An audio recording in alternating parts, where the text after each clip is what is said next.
தற்போதைய அண்மை செய்தி. நாமக்கல் பள்ளிப்பாளையத்தில் விரிசல் விழுந்ததாக புகார் கூறப்பட்ட மேம்பாலம் தற்போது மீண்டும் திறக்கப்பட்டிருக்கிறது. அது குறித்தான காட்சிகளை நாம் பார்த்துக் கொண்டிருக்கிறோம். போக்குவரத்து அந்த மேம்பாலத்தில் நடைபெறக்கூடிய காட்சிகள் கிடைக்கப்பட்டிருக்கின்றன.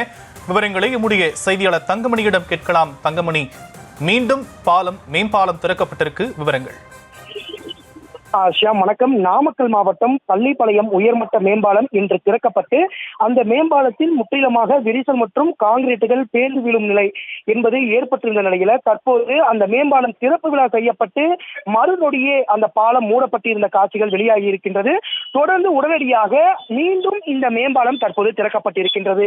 320 கோடி ரூபாய் மதிப்பீட்டில் புதிதாக கட்டப்பட்டிருக்கின்ற சென்னை கன்னியாகுமரி தொழிற்தட திட்டத்தின் கீழ் இந்த மேம்பாலம் மத்திய ஆசிய வங்கி வளர்ச்சியுடன் இந்த மேம்பாலம் கட்டப்பட்டிருக்கின்றது.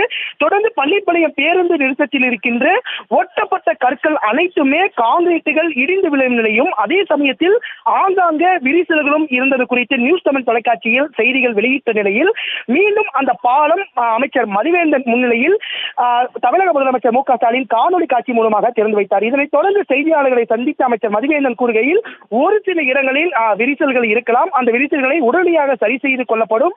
அதே சமயத்தில் உண்மையாக இருந்தால் அந்த கான்கிரீட்டுகளில் பூச்சிகள் அடிக்கப்படவில்லை என்றால் உடனடியாக அந்த பூச்சிகளும் அடிக்கப்படலாம் என தெரிவித்தார். அமைச்சர் மதிவேந்தன், மாவட்ட ஆட்சியர் உமா மற்றும் எம்பிக்கள் மாதேஸ்வரன், பிரகாஷ் ஆகியோர் தங்களுடைய கார்களில் பாலத்தை திறந்துவிட்டு புறப்பட்ட அடுத்த நொடியே பள்ளிப்பாளையம் பழைய காவேரி பாலத்தில் இருந்து புதிய பாலத்திற்கு செல்லும் அந்த ஒன்வே சாலை என்பது பேரிகார்டுகள் போட்டு அடைக்கப்பட்டிருந்தது.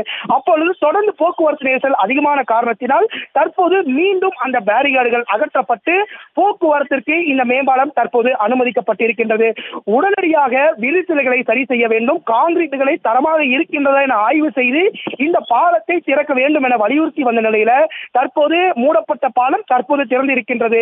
மீண்டும் எப்போது இந்த பாலம் மூடப்படும், ஏனென்றால் போக்குவரத்து மாற்றி விடும்போது போக்குவரத்து நெரிசல் அதிகமாகும் என்ற காரணத்தினால் பொதுமக்கள் தற்போது அச்சத்தில் இருக்கின்றனர்.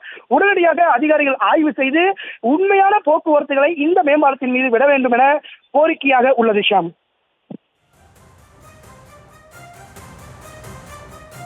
மேம்பாலம் மீண்டும் மக்கள் பயன்பாட்டுக்கு திறக்கப்பட்டிருக்கக்கூடிய நிலையில் தற்போதைய விவரங்களுக்கு நன்றி தங்கமணி.